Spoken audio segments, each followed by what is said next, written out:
ماشي يا قلبي. قصدي ماشي يا حاج. زي ما اتفقنا بقى، ماشي، يلا مع السلامة. مين اللي بتكلمه ده يا بابا؟ ده واحد صاحبي. صاحبك؟ طب ما تعرفنا عليه يا بابا. اعرفك على مين؟ على مين؟ على صاحبك يا بابا. حاضر، اول ما هنيجي من السفر، قصدي اول ما هيجي من السفر هعرفك عليه. بقول لك يا بابا، هو انت مش هتودينا مصيف السنة دي ولا ايه؟ يا عم انجز بقى وقول له على الخلاصة، ده انت عيل بارد. المشكلة ان اليومين دول مشغول يا عفريت، مش عارف هيبقى عندي وقت ولا لا. اكيد مش هيبقى عندك وقت، الله يعينك يا بابا. المهم، كنت انت جاي عايز ايه يا عفريت؟ كنت جاي عايز ايه؟ كنت جاي عايز ايه يا عفريت؟ كنت جاي عايز ايه يا عفريت؟ مش فاكر يا بابا. يخرب بيتك يا عفريت، في حد ينسى حاجة زي كده؟ طب اصبر بقى يا بابا لما اقعد علشان اركز واعرف افتكر.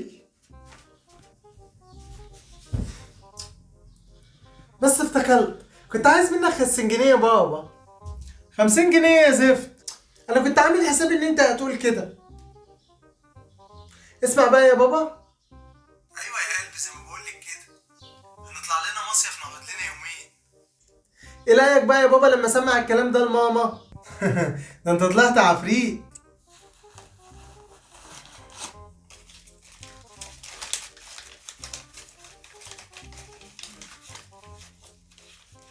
المهم يا عفريت، ده سر محدش يعرفه.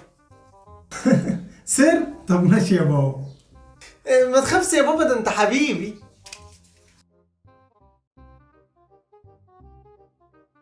وحبيبي انا كمان يا عفريت. ايه ده؟ انت سمعت حاجة ولا ايه؟ ما تقلقش يا بابا، انا سمعت كل حاجة، بس سرك في بير. بس بصراحة كده يا بابا، انا عايز 100 جنيه. 100 جنيه يا زفت.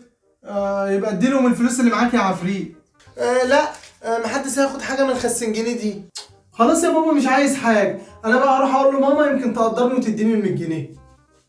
طب اقعد بس يا زفت. هتديني ال 100 جنيه يعني؟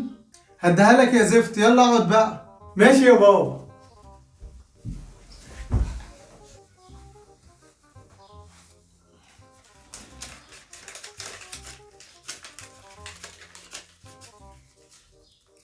الموضوع ده سر بينا، فاهمين؟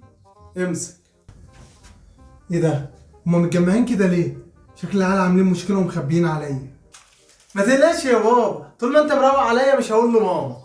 بس بالحق يا بابا، قول لي، هو انت عرفتها ازاي؟ ده انت طلعت نمس. طب بس اسكت يا احسن امك تسمعني. انت تعرف حد عليا يا حاج؟ لا ما تقلقش يا بابا، ماما تقريبا كده نزلت السوق. نزلت السوق؟ طب والله فرصة. بقول لك يا بابا، طالما ماما نزلت السوق، ما تحكي لنا انت اتعرفت عليها ازاي؟ طب اسمعوا بقى. كمل يا حاج، انا سامع اهو. انا ماليش دعوه يا ماما. بابا اللي طلع نمس زي ما لانجو بيقول. طب انا شايف ان وجودي في وسطكم كده ملوش لازمه. مع السلامه يا بابا، بقى توحشني. يا ولاد ليه سبتوني وفلتوا؟ انت شكلك فاهمه الموضوع غلط. لا، ده انا فاهمه صح. انت هتعملي ايه؟